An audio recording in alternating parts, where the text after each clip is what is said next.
Hola a todos, soy Ismael García Villarejo con la producción de José Jiménez y la realización hoy de Covadonga La Cruz. Esto es Finanzas.com al cierre de la sesión del 16 de febrero.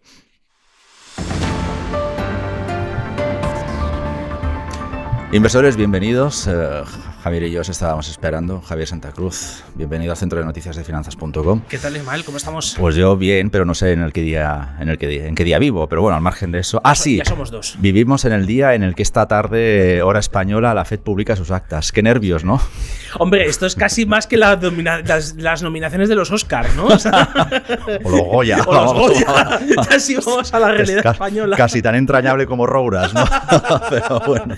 Del buen patrón. Eso es. Pues no. ¿Qué nos va a decir el buen patrón? Conoceremos argumentos, ¿verdad? Pues probablemente vamos a conocer dos cosas. Por un lado, cuál es el sentimiento más cercano a la realidad de lo que está ocurriendo en Estados Unidos, especialmente cómo está yendo el proceso inflacionista, cómo está yendo las perspectivas que ven en torno a salarios, en torno a productividad, en torno a los beneficios de las empresas. Es decir, que vamos a ver una visión macro bastante cercana a lo que está ocurriendo a día de hoy y, por tanto, cómo tienen que actuar en consecuencia. Entonces, yo lo que me espero es la preparación de las primeras subidas de tipos de interés en el año 2022, es decir, es el momento donde más o menos después de ese mini susto de que se convocara una reunión que no estaba esperada, ¿no?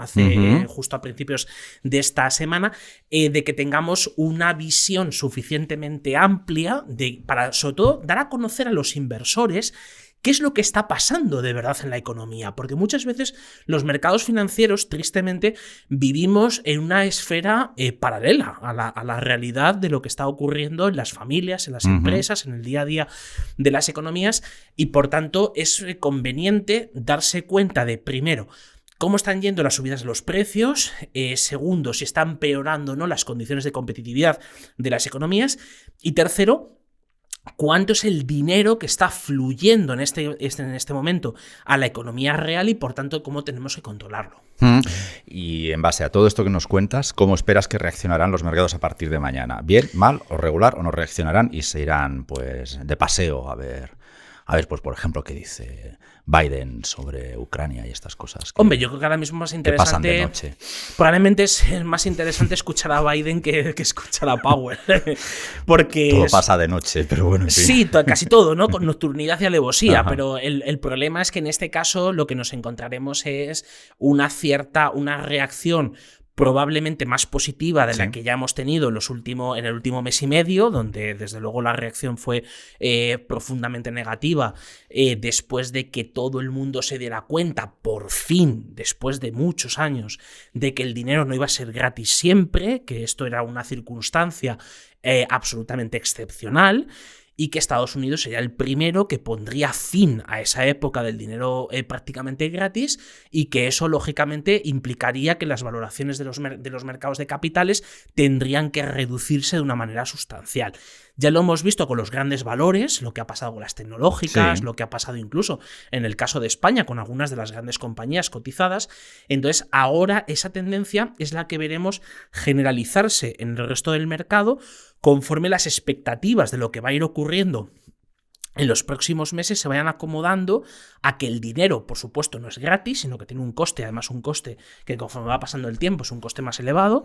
Segundo, que es necesario generar beneficios. Si no generamos beneficios, no hay posibilidad de poder generar de verdad mercado sano, subidas sanas del mercado, subidas que tengan un componente real importante de que ese precio se está correspondiendo porque la empresa a largo plazo tiene beneficios. Y luego el otro elemento es que no siempre la deuda va a ser comprada. Es decir, puede haber momentos donde haya tensiones de liquidez en ciertos puntos, sea en la deuda privada, sea en la deuda pública. Normalmente va a ser siempre la deuda privada en ciertos segmentos, y por lo tanto hay que ir acostumbrándose al mundo previo, no a la pandemia, que ese mundo previo todavía era ciertamente artificial desde el punto de vista de la facilidad de las condiciones monetarias, sino que hay que ir acostumbrándose al mundo que no vemos desde los años 2012-2013.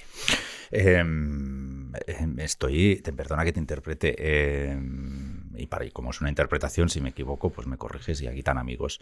Pero infiero que prevés que haya bonos corporativos, por ejemplo, que se queden absolutamente estancados sin nadie que los pida. Por ejemplo. Tanto, no, te lo digo porque están recomendando varios asesores y varios gestores, incluso los que pasan por este podcast, que una buena opción para este año son los bonos corporativos. Sí, porque hay ciertas estrategias a corto plazo que tienen sentido, sobre todo cuando son bonos de empresas grandes, que no es probable que den sustos importantes desde el punto de vista tanto de los beneficios como desde el punto de vista de la solvencia, que es lo que más importa cuando uno compra un bono, es decir, que esa empresa, el emisor de ese bono, sea lo suficientemente solvente para que cuando llegado el momento en el que me tiene que devolver el dinero me lo devuelva. Y en los momentos en los que me tiene que pagar el cupón me lo pague. Entonces, eso es perfectamente compatible con decir que los próximos años y los próximos meses va a ser el fin del dinero completamente gratis y sobre todo de que estuviésemos inflando una burbuja que ya dejó de tener sentido hace bastante tiempo y ahora lo tiene mucho menos, de pensar que los costes reales de la financiación de las empresas son prácticamente del 0%. Sí. No hay nadie que se lo crea. Entonces, ya lo hemos visto con solamente hay que fijarse en un elemento sustancial que es el que está marcando tendencia, hablando, digamos, de las cosas de comer de ahora mismo en España y en general en la zona euro, que es el bono alemán. El bono alemán ha pasado a 10 años de cotizar al menos 0,30 a cotizar al más 0,20, incluso por encima. Es decir, estamos hablando de que se está normalizando el coste real de la financiación que tienen las empresas. Por tanto, cuando hemos visto durante años, durante los últimos tiempos, empresas que incluso estaban cobrando por endeudarse, pues lógicamente eso se acabó. Es decir, claro. Y eso tenemos que acostumbrarnos a que eso se ha acabado, a que hasta que venga otra crisis, pues ya veremos cuáles son las decisiones que toman los bancos centrales, pero que llega un punto en el cual hay que ir con todas las consecuencias. Y una de las consecuencias es que si uno compra un bono de manera, aunque fuera con expectativas de crecimiento y de que aquello iba a seguir tirando como estaba, compró un bono por ejemplo, pongamos tipo ejemplo de precios a 105 y ese bono va a 103, a 100 o por debajo de 100, pues lo siento mucho. Es decir, esto es el mercado. Javier, estamos viendo como, ya que vamos, hacemos guiones y yo ya se lo he dicho muchas veces a José Jiménez, que trabaja muchas veces gratuitamente, porque es que esto no nos sirve. Cambio el guión. Que no nos escuche José. Vale, es que no, se lo digo cada tarde, pero bueno, en fin. Luego lo retomamos.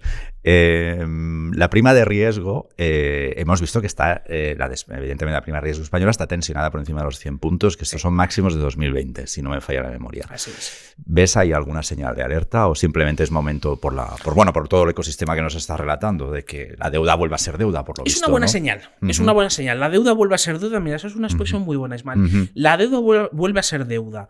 Es una señal de que las cosas van a ir normalizándose poco a poco. Sobre todo teniendo en cuenta que la prima de riesgo también marcó incluso cotas de más de 100 puntos básicos con respecto al bono alemán, cuando ya el bono alemán estaba por debajo de 0. Con lo cual ahora esa lectura de la prima de riesgo es más interesante o es más indicativa de lo que lo era hace un tiempo, teniendo al bono español por encima del 1%. Eso sobre todo va a hacer una cosa que es extraordinariamente importante, que es, durante años nos hemos dedicado a intentar, probablemente por buenas razones, eso no lo discuto, hemos estado durante mucho tiempo intentando solucionar o intentando poner un parche o intentando incluso de alguna forma que a largo plazo se solucionara la fragmentación financiera que ha existido siempre en los mercados financieros europeos, entre los países del norte y los países del sur. Es decir, la dinámica aquella y esa dialéctica que utilizábamos hace 10 años, por ejemplo, en 2012, 2013. Eso nunca se solucionó.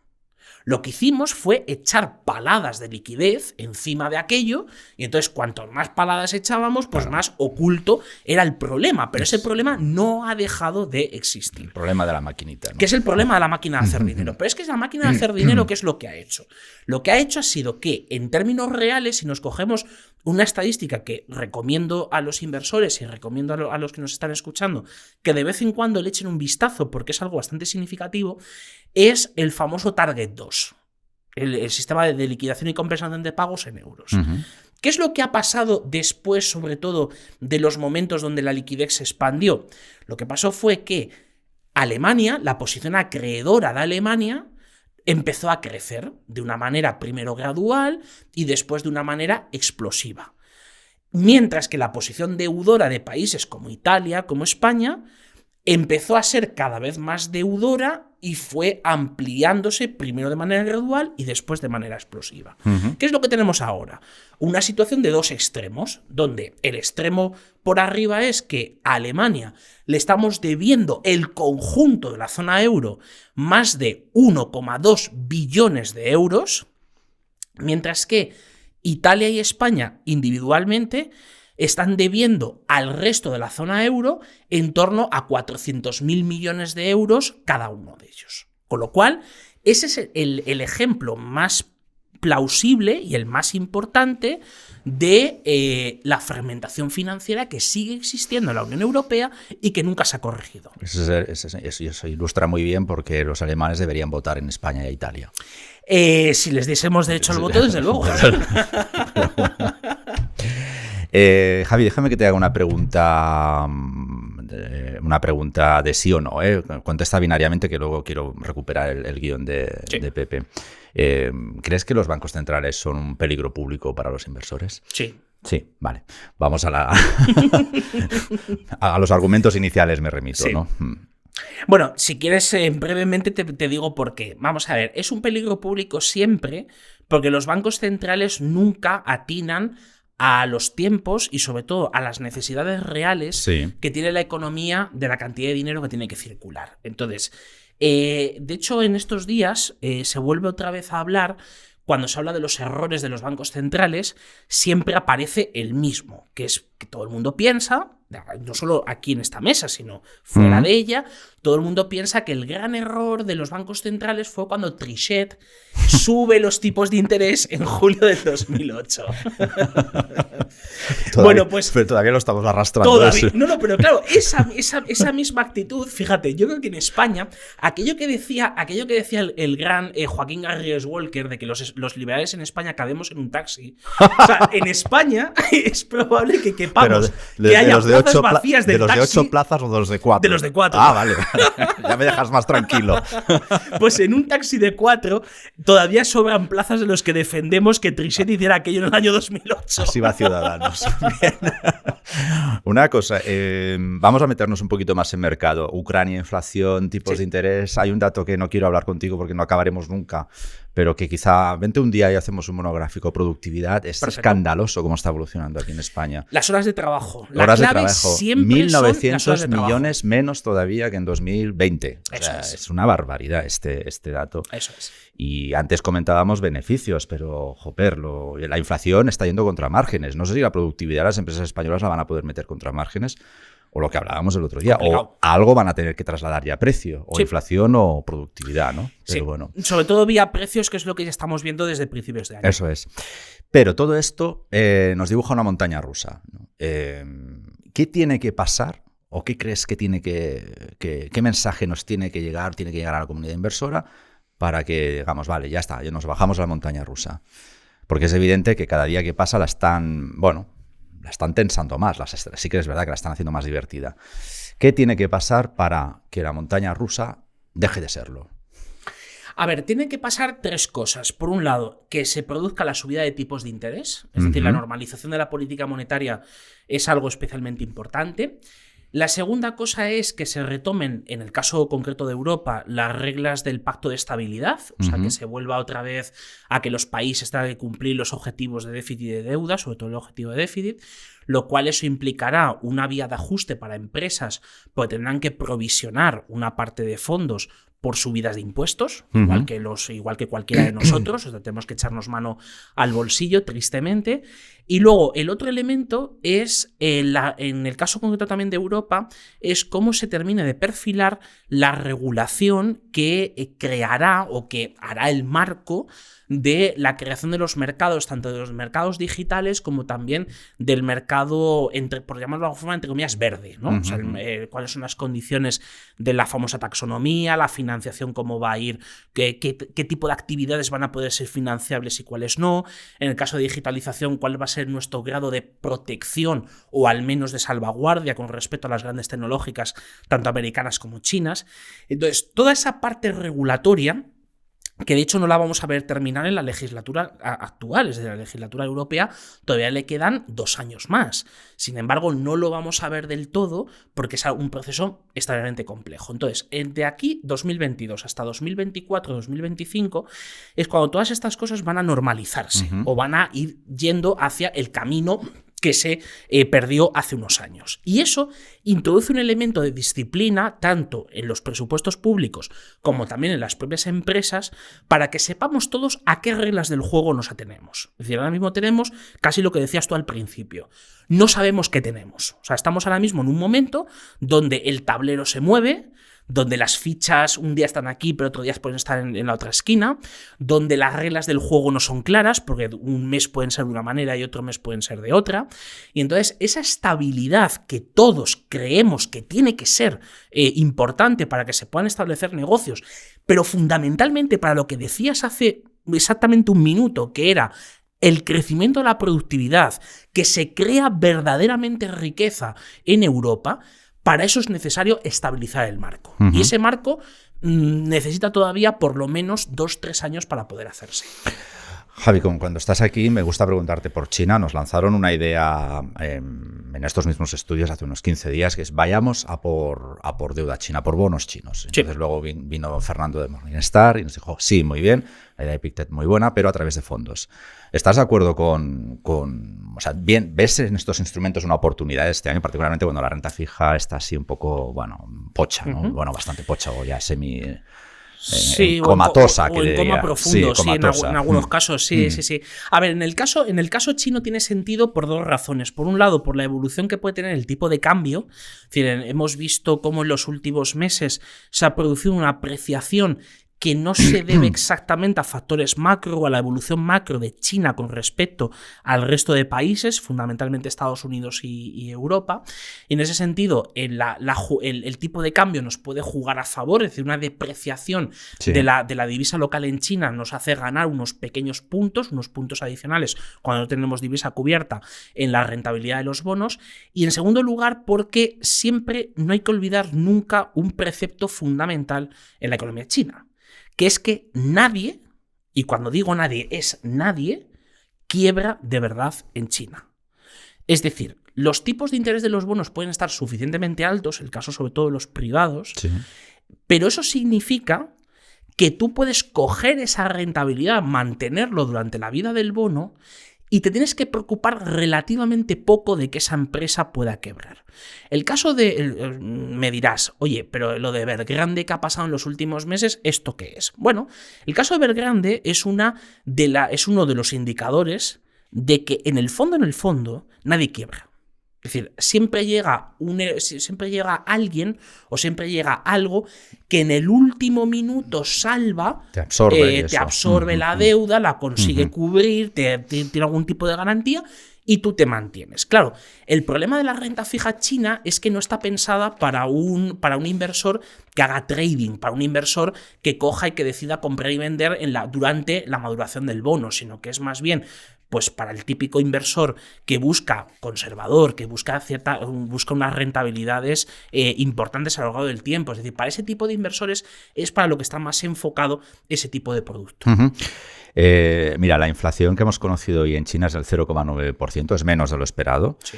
Ya nos gustaría tener aquí ya estas cifras. Hombre. Pero ¿esto es una buena o una mala noticia, teniendo en cuenta el contexto que me cuentas? Hombre, teniendo en cuenta que durante años nos hemos pasado la vida diciendo que qué malos eran los chinos porque nos exportaban deflación a nivel mundial, hombre, desde luego, si nos mantenemos en esa tesis, pues desde luego es una buena noticia. Es decir, que los precios se moderen, el crecimiento de los precios se modere en China es una buena noticia para el resto, porque eso lo que hace es moderar también el ritmo al cual ahora de nuevo las empresas chinas y las exportaciones chinas están expandiéndose por el mundo. Es decir, ten en cuenta que no olvidemos nunca que ese proceso se paró de manera artificial durante más o menos un par de años, 2-3 años, hasta que cogió aire, sobre todo las reservas de divisa extranjera, y a partir de ahí se volvió otra vez a empujar. Entonces ahora se ha vuelto a empujar.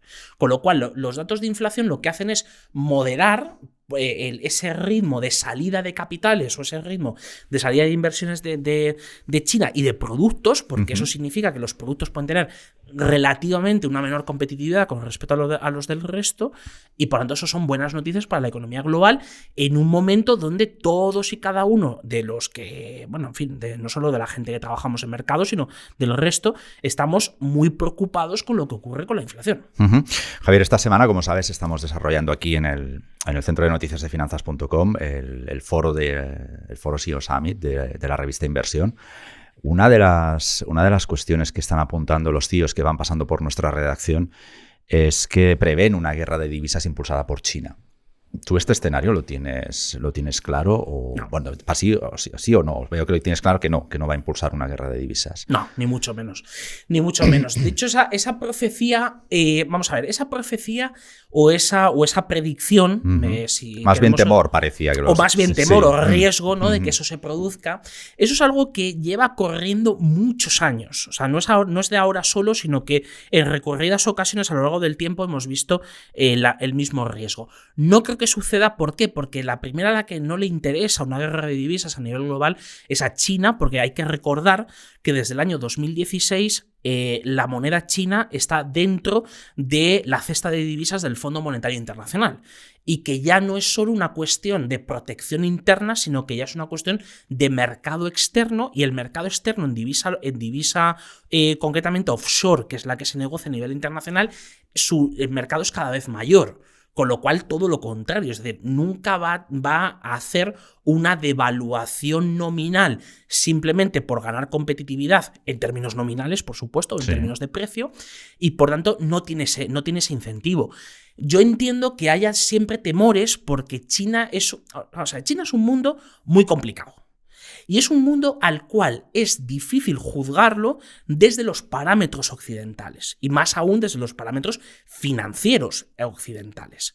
Entonces, hay que tener cuidado a la hora de extrapolar ciertas cuestiones que serían una conducta común o una conducta, un incentivo que puede ser plausible para un país occidental, para lo que con respecto a lo que podía hacer China. Entonces, con lo cual, eso me hace pensar que eso no creo que se produzca. Pues nada, terminamos hablando de China, pero hemos empezado hablando de la FED, y yo me imagino a Lagarde entre China bajando los tipos y la FED subiéndolos. Ahí, pues estos muñecos, ¿no? ¿Te acuerdas? Esos como de plastelina, no sé qué era, de cuando éramos pequeños, que se estiraban eternamente. Yo no sé si Lagarde tiene tanta elasticidad como esos juguetes de hace 30 o 40 años, ¿no? Pero bueno. Si me permites el comentario, Ismael, yo me conformo con que Lagarde se ciña al texto de la nota de prensa. Por Dios, que eso no es posible. Que hace el Consejo de Gobierno. Pero ¿te has visto a Lagarde leyendo una nota de prensa alguna vez? No, por eso. Es que además cuando la lía, luego se da cuenta. Entonces... es lo que nos pasa a nosotros con José, que luego nos tenemos que dar cuenta que... José, perdónanos, pero es que es lo que hay. Nos hemos puesto Lagarde hoy. Javier, muchas gracias por venir un placer siempre. Por hacer podcasting con nosotros esta tarde. Y amigos inversores, mañana al cierre de los mercados haremos en streaming el segundo debate, la segunda mesa de conclusiones del CEO Summit, que la revista Inversión organiza en asociación con Aberdeen y que estamos celebrando esta semana en el centro de noticias de finanzas.com. Así que no os lo perdáis, porque tendremos a los CEOs de la gran banca española. Pues me atrevería a decir que alguna receta darán. Pero bueno, me atrevo a decir, vete a saber, también son tan imprevisibles como Lagarde. Con todo el cariño. Mañana al cierre de los mercados, la segunda sesión del CIO Summit. Gracias como siempre por el privilegio de vuestro tiempo. Hasta la próxima.